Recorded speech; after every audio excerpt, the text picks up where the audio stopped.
like to be transparent with our investments and encourage our clients to understand exactly where their money is placed. Therefore, we'd like to use this seminar as a way for you to get some interaction and some knowledge about what your investment is building. Sonic Healthcare is a global healthcare company with a reputation for excellence in laboratory medicine and pathology, in radiology and diagnostic imaging, and primary care medical services. They're headquartered here in Sydney, and Sonic has grown to become one of the world's leading healthcare providers with operations in Australia, the US, Germany, Switzerland, the UK, Belgium, Ireland, and New Zealand. Sonic Healthcare is one of the stocks in the Berry model portfolio and is directly held by many of you in the room today. So if you could please join me in welcoming Paul Alexander. He's the CFO of Sonic Healthcare.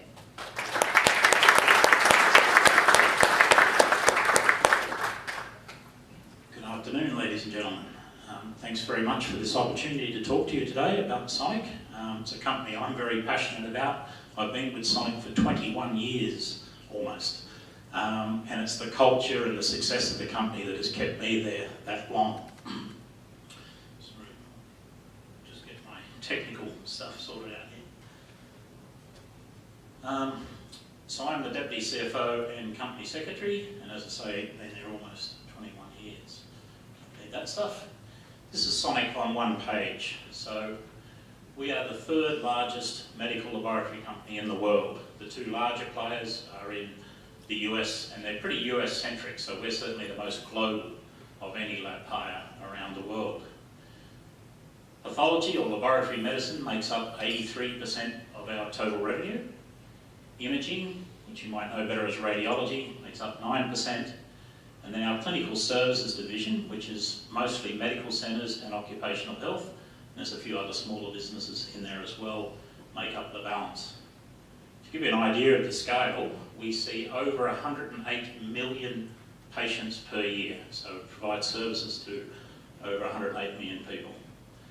And our services and our infrastructure are absolutely essential in the systems that we operate in. If Sonic disappeared tomorrow, the health systems of the 8 countries we're in would suffer greatly. So we are a global business, but we have strong market positions in our chosen markets. So we are the #1 player in laboratory medicine here in Australia, in Germany, in the UK, and in Switzerland.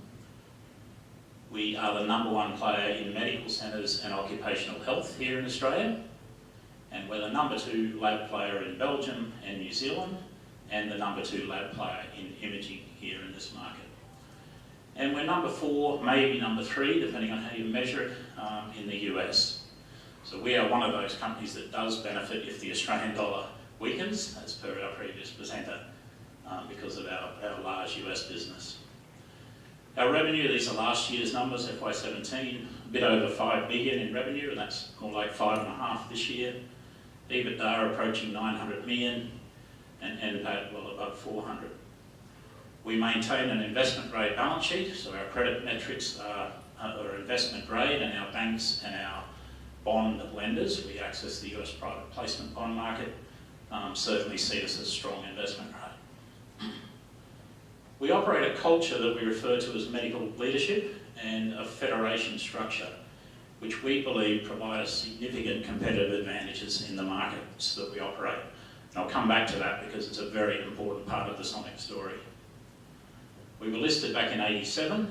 Our market cap at the moment is about $10 billion, and we have about 34,000 employees.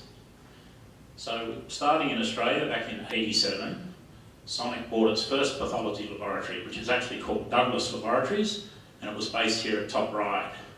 And it was the forerunner to what many of you probably know as Douglas Hanly Moir Pathology, which is our main New South Wales brand.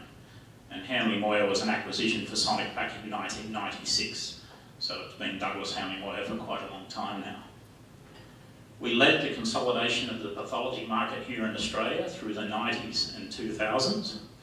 And we think we proved two very significant things through that period. Firstly, that the lab business is one that has huge operating leverage.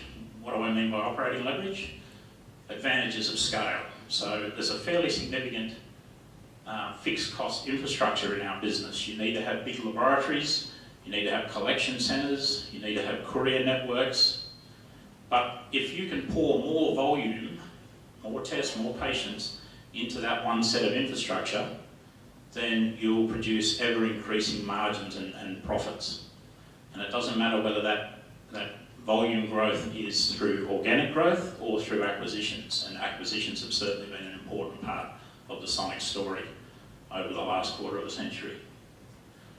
So having proven that aspect, and then secondly, having proven that our medical leadership culture does differentiate us, and again I will come back more on medical leadership, we then took that model to the world, if you like, starting in New Zealand, but then into the UK, Germany, the US, Switzerland, Belgium and Ireland through to 2010. So we haven't entered a new market since 2010. One day we will, but it's probably not in the next couple of years, without putting a date on it. There are markets that we look at and keep an eye on, and probably see ourselves entering at some stage, but we're not ready to do that just yet.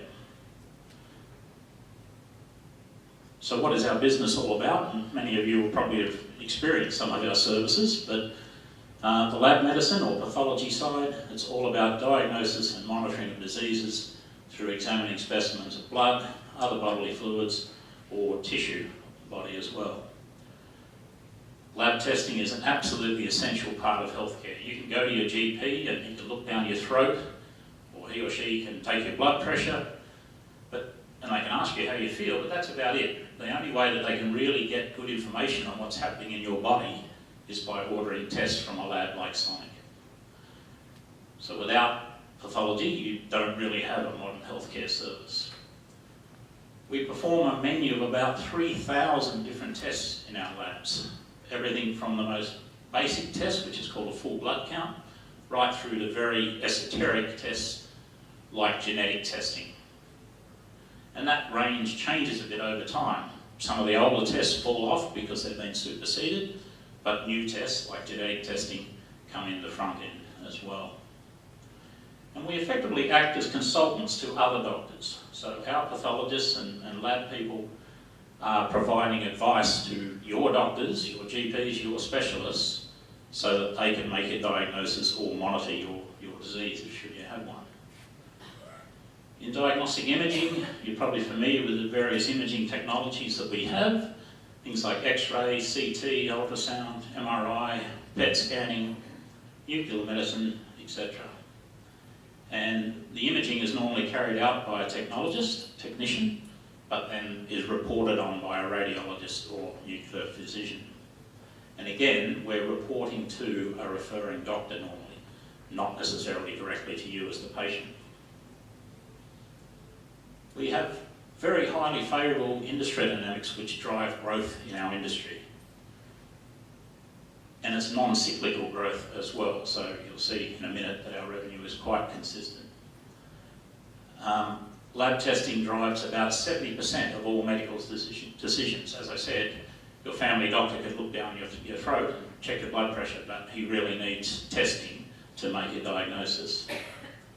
So growth is driven by the ageing and the growing of our populations, and in all of Sonic's markets, we're at a situation where the baby boomers, and this chart's actually 10 years old, so you can move these bands up a bit, but the baby boomers are in their early 60s or thereabouts. And if we look at a chart of when does the incidence of our testing really take off, it's from about age 60 onwards. Women have a bit of a blip through the childbearing years as well, but then for both men and women it really accelerates after 60. So we've got quite a lot of growth to come over probably the next 30 years from the baby boomers moving through that period.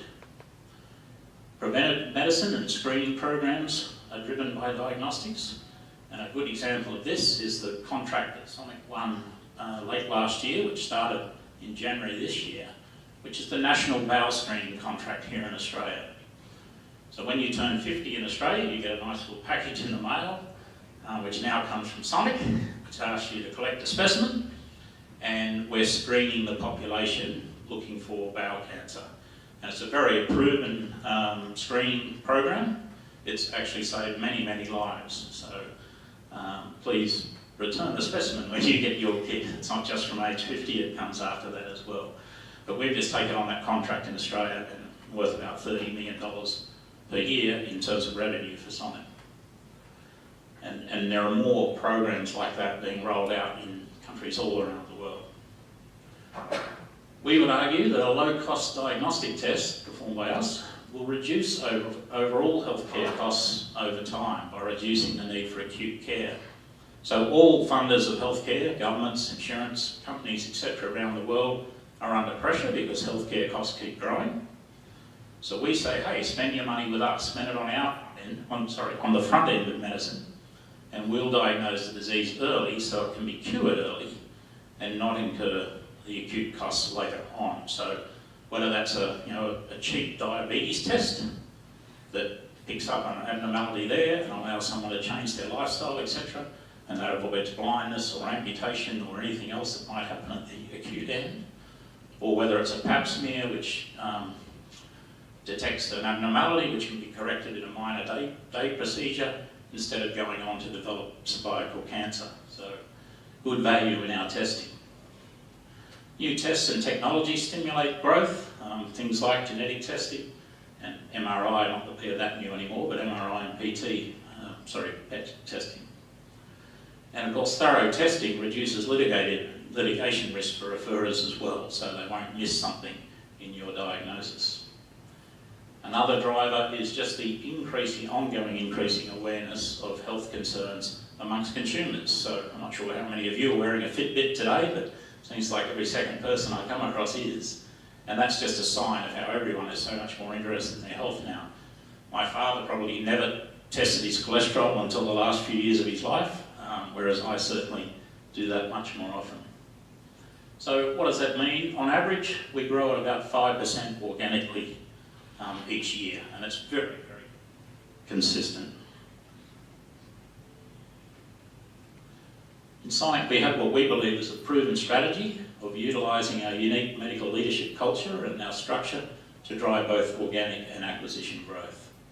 We position Sonic as the quality player in the market, and we achieve leading positions in targeted, and I'll underline that because we are very choosy about which markets we operate in. Targeted medical laboratory markets. You notice I haven't mentioned imaging there. We're not looking to expand imaging or medical centres offshore. It's really the lab space because it has such great operational leverage. And so we believe the better return for our shareholders. We seek to benefit from the consolidation of fragmented markets, so we'll make acquisitions and get bigger and put more volume through that infrastructure, and therefore extract synergies and economies of scale, which allows us to grow earnings, return on capital, and dividends. So, medical leadership, I've mentioned it a couple of times, it's about time I explain what it is. So it's not all about having a CEO or managers who are doctors, although as it happens, Sonic's CEO is actually a pathologist. It's really about the people in the business understanding that medicine is a profession, not just another business. And that referring doctors are our primary customer, and we want to be seen as their medical colleagues. So not just be seen as a factory that spits out test results, but actually be seen as a valued advisor and partner of our referring doctors. So our managers need to have a deep understanding and respect for medicine, basically. So whether they're doctors or not, they are all medical professionals, including myself. I'm certainly not a doctor, I'm a finance person, but I believe I'm a medical leader in the Sonic definition. Our decisions are therefore focused on optimal service to our doctors, our referrers, and on clinical and patient outcomes.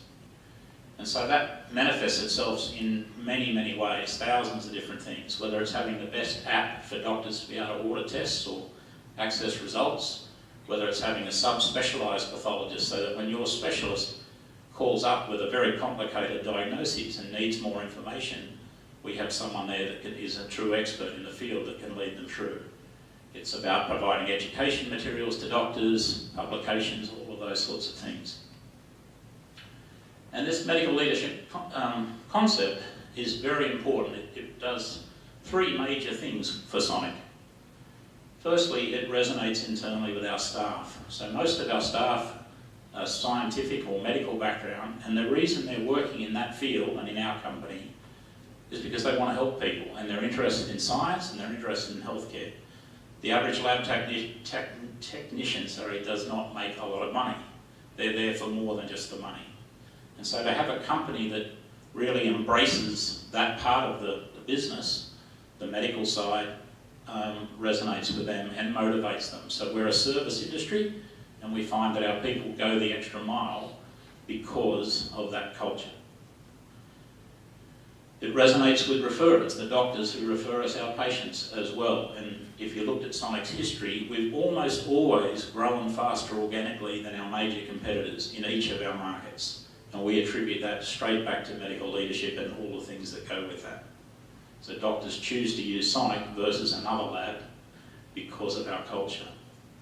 And lastly, medical leadership has been very important in acquisitions. We know we've been able to make acquisitions where other people have offered more money on the table, but we've been chosen on cultural grounds. So often we're buying labs where a pathologist or a group of pathologists have started the lab and grown it, or scientists, and they've built it up, and then they get to a point where they want to realise the value of their investment. They feel very confident and happy passing it on to a Sonic rather than a player who might operate under a very different culture, a more corporatised culture. And so that's been very important for us. So this is our revenue history. We started here in '94, even though Sonic started in '87, but our current CEO started at this point, and I started just in there. So originally all in Australia, then New Zealand, the UK, Germany, and so on and so forth. And you can see that in more recent times, most of the growth has been offshore. And that's because here in Australia, we have antitrust restrictions on acquiring more laboratories. We're the number one player here, we have about a 40% market share. So the ACCC doesn't want us to get too much bigger. And if don't have it here, but if I showed you our earnings and our dividends, for that matter, over that time, you'd see a very, very similar progression. So this is our revenue split from last year. The half-year ones, which we've just released, is not too different. Obviously, the pie is bigger overall, and in fact, Germany has slipped ahead of the US for the first time on the back of some acquisitions there in the last 18 months. So starting with Australia, this is the Australian laboratory business, about a quarter of our business. As I mentioned, we're the number one player, 40% market share. That's really an organic growth strategy there because of those antitrust restrictions. However, things like contracts, like the bowel screening contract with the federal government, will help boost growth there. In the US, we are probably number 4 player in that market, but our market share, because that market is just so huge and so fragmented, our market share is still in the low single digits. So there's massive room to grow there by acquisitions, by a relatively new strategy we have, which is hospital joint ventures, not to run the hospital, but to run their laboratory for the hospitals, and by organic growth as well. So we look forward to a lot of growth in that market. In Germany, we are the number 1 player. Our market share is about 15%, so we think we could at least double in size before we have to worry too much about antitrust concerns. And that's a very positive market for Sonic in Germany. We've been performing exceptionally well there and expect to continue to do so. In Switzerland, the number 1 player, probably 20-25% market share. Still room to grow by acquisitions as well as organically. The UK, we're the number 1 private player. There isn't really much to buy. The UK is dominated by the National Health Service, which is the public hospital system in the UK. And so our base business is the Harley Street medical community, which is mainly a private pay market. But in more recent years, we've been adding outsourcing contracts from public hospitals and also private hospitals in the UK. So Ramsay Healthcare, which got mentioned earlier, we actually do all of their pathology in the UK, the UK business. We do some of it here in Australia as well, but not all. So the growth strategy there is around winning these large outsourcing contracts. And to give you an idea, in October last year, we won the outsourcing contract for Barnet and Chase Farm hospitals in the UK, which added about £12 million worth of revenue for Sonic from that point. Belgium, smaller market for us, and in fact a smaller market, I guess, than some of the others. Number 2 player, about 15% market share. So again, we're looking for acquisitions there as well as organic growth. New Zealand isn't really a growth strategy for us. We have one business there that just topples along. It's quite small. And in imaging, as I mentioned earlier, we're not really looking to grow imaging by acquisitions. It's more an organic growth story. And the imaging business in Australia has actually been performing very well in the last year or two. And the medical centre business, we are keen to keep making acquisitions in. We're the number 1 player in that business in Australia, and we're keen to keep growing it because it actually feeds referrals to our lab business and our imaging business here. So it's a good way to grow those. So in terms of the outlook for Sonic, we expect ongoing organic growth of about 5%, underpinned by those drivers that we talked about earlier and our well-established brands. We have a very active pipeline of acquisition, contract and joint venture opportunities to supplement that organic growth. We've made quite a bit of investment in infrastructure. We've sort of renewed a lot of our laboratory facilities, our larger laboratory facilities around the world in the last few years, so our capital expenditure has been a bit higher than usual. This year it's much lower, and it looks, it should be lower for the next few years to come. But meanwhile, those labs and the other infrastructure are driving both revenue and earnings growth. The fact that we're in 8 countries provides us with geographic diversification. So in any healthcare business, one of the risks you run is regulatory risk, the chance that there might be some sort of fee cut or other regulatory change. And by operating in 8 countries, if we do suffer some regulatory issue in one in a period, hopefully our other businesses are outperforming. So at the moment there is a minor fee cut in Germany, for example, but Australia is outperforming right now. We have a progressive dividend policy, which we expect to continue, supported by our strong cash flow and earnings. And we have a core commitment to being a responsible corporate citizen. And if you look on our website, there's all sorts of stuff about what we do to assist the communities that we work in, and some other disadvantaged communities as well. And our deeply embedded medical leadership culture binds our global team, and as I mentioned, provides crucial market differentiation. So that's a very short overview of Sonic, and I'm very happy to take any questions you might have.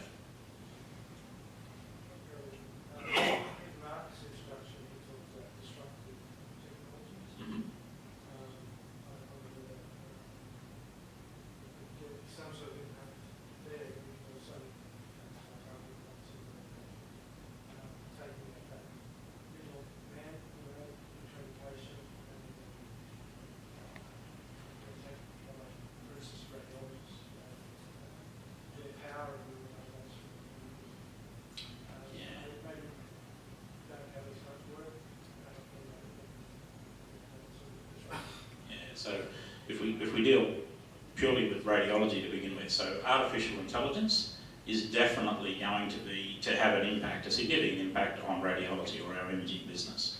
We actually think that's going to be a positive impact because it's going to provide tools that our radiologists can use to increase their efficiency.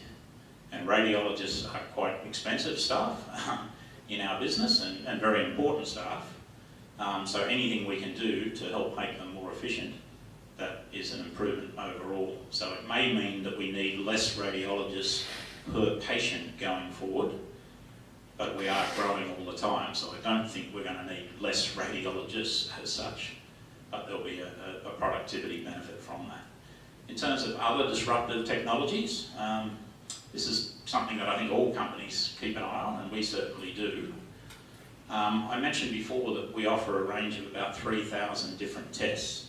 And what that means is we're not particularly reliant on any one test for our profitability, and so if there is some technological change that replaces one or even a handful of those tests that's not in our space, which normally is the case, then that's not going to have a material impact overall. But the reality is, normally when something is replaced, it's replaced by something else we do. And there's a very classic example here, a major change that happened in Australian healthcare from 1 December last year. So prior to that, women were always told to have a pap smear every 2 years. Now they're told to have a HPV test every 5 years. And the reason for that is Australia was an early adopter and big adopter of the HPV vaccine. And so that's led to a change in the risk profile now. And the HPV test is the better test going forward, at least as the screening test. And if there's a positive HPV test, you'll then actually have a traditional PAP examination as well. But that's a classic case where one thing we did is now more or less being replaced by another thing we do. And in fact, financially, it's actually not a bad outcome for us because the pap smear was a very manual test. We had a scientist staring down a microscope at thousands of cells on a slide, whereas a HPV test is more automated. So it wasn't a bad outcome. So there are lots of examples like that, but in general, we feel that we're unlikely to be significantly affected by a disruptive technology, or at least negatively affected by a disruptive technology. With the number of new hospitals mushrooming everywhere in Sydney and in Australia, wouldn't some of those people try to be independent of you people who will study what will study do to seek the revenue from your hospital? Yeah, so hospitals are a customer of ours effectively, yeah, or at least the doctors who work in the hospital. So we don't compete with hospitals, we seek to service them. So we offer them the range of services that we offer to our existing hospitals: electronic connectivity, doctors visiting the hospital, attending surgeries, attending multidisciplinary meetings, and the list goes on and on to win any new hospitals to refer to Sonic.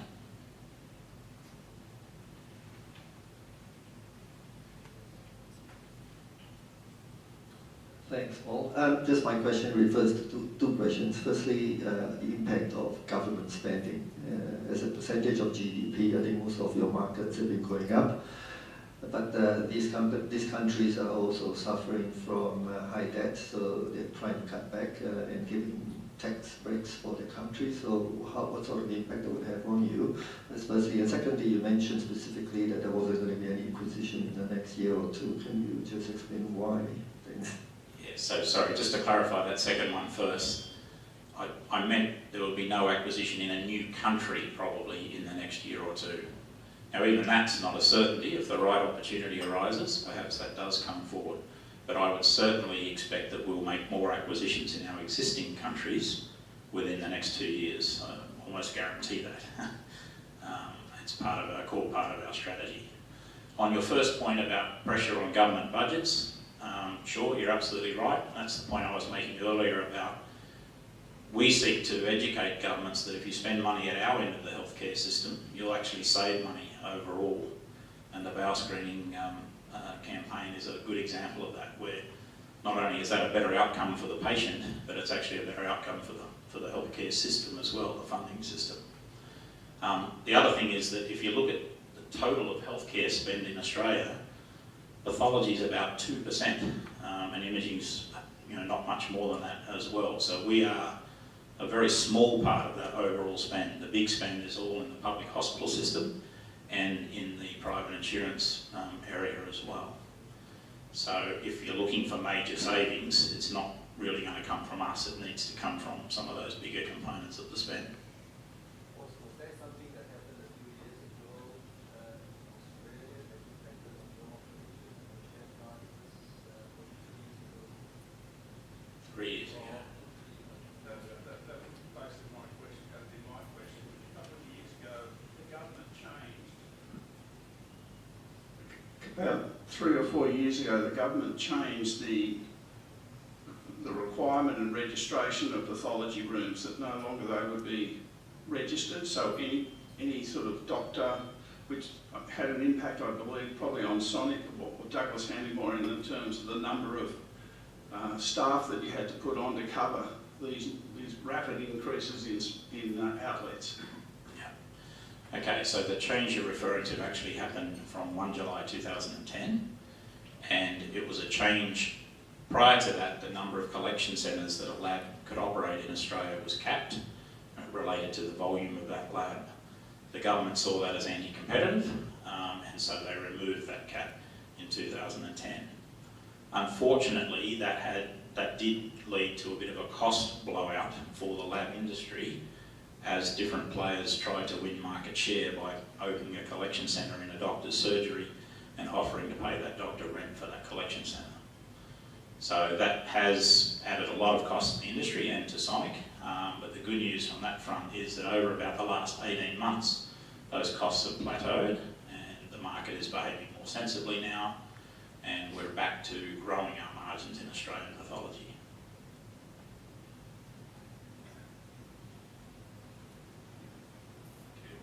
I notice you're not in Asia. Is that because the markets aren't mature enough, or the barriers to entry through regulation are too high, or other reasons? So it differs a little bit by country in Asia. So if I take Japan, for example, Japan, we were kind of too late to the party. There are 3 major lab companies in Japan who have the majority of the market share. And the other thing is that Japan, I talked about ageing and growing populations. Japan's in a strange situation where their population on average is much older than Australia, for example, and they're predicting population declines over the next 30 years because they don't believe in immigration. So the combination of those 2 factors mean it's not an attractive market for Sonic. Some of the other Asian markets, you're absolutely right with your first point that some of them just aren't mature enough. So when we look at different markets, one of our first criteria is, where will the money come from and is it consistent? Is there stability in healthcare funding in that country? And there are some Asian countries and some other developing countries as well where it doesn't really meet that criteria. The other thing, if you look at a balance sheet for Sonic, the single biggest asset we have is goodwill. And that goodwill is the relationships we have with our referring doctors. And in some countries, that relationship can take a different form, a business practice that Sonic would not be happy to continue with, and that can be the case in developing markets. So we want to be very careful about what it is that we're paying for in terms of that goodwill, and that rules out some countries. I'm not picking on Asia, Eastern Europe, South America. There are countries in those places with similar sorts of issues. So at some point though, they may well develop to a point where we would be very happy to participate in the market. So it's a future opportunity. Just in relation to your acquisitions, are you looking for investors to provide the capital for your acquisitions, or are you keeping a percentage of your profit each year set aside for the acquisitions, or do you borrow? So it's a bit of a combination of all 3 of those actually. So initially we tend to debt fund an acquisition, depending on its size. If it was so big that we needed equity straight away, we would do that. But interestingly, the biggest acquisition Sonic's ever made is still one we made here in Australia in 1999. So even though we've expanded into 7 other countries since, we've never done a deal of that size. We've gotten close to it a couple of times, but it's still the biggest. And for that acquisition, we did an equity raising at the time of the deal, certainly. And we have for some of the others as well. Our biggest acquisition in the last few years was a deal in Switzerland called MediSupport. And the management and pathologists of MediSupport were so keen on the Sonic culture and wanted to be part of Sonic that they actually took 50 million Swiss francs worth of Sonic shares as part of the acquisition price, out of a total price of a bit over 300 million Swiss francs. So there's ways to have equity that means we don't necessarily need to go to the market. Our dividend payout ratio is about 70%, so that other 30% we do use to, if you like, repay the debt that we borrowed to fund an acquisition. And we manage our credit metrics very closely to stay at that investment grade sort of level. And you might see, for example, if you are Sonic shareholders, that we turn on the dividend reinvestment plan every now and then. We don't have it on all the time, it's on for the dividend. We're actually in the middle of our pricing period right now for the current dividend, but we use it as a bit of a capital management fine-tuning tool. So it's a combination of all 3.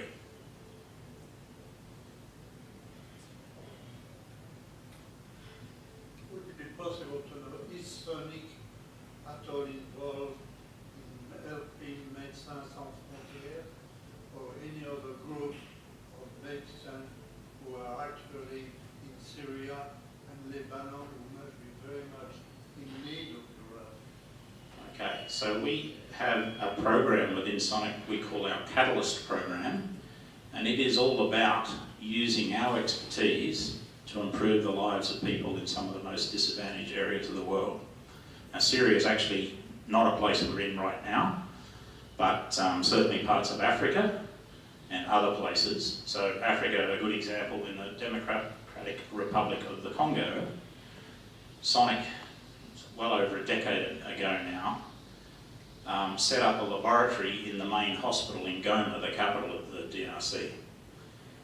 So we supplied all the equipment, we initially supplied staff and certainly staff training. We sponsored a pathologist to go through the education process to be a pathologist, who's now the local pathologist, and we continue to support the hospital in many, many different ways. So we took the view quite a while back that rather than just sort of hand money to charities where you don't really know how that money necessarily gets spent, and we do some of that as well on a smaller scale, but we think it's actually better to use what we're good at to have a direct impact on some of these populations, and so that's what we do. So there's information on the Catalyst program on our website if you're interested, but within Sonic, our 34,000 staff are very proud of what we do in that area. It's a really good, positive thing to be involved with.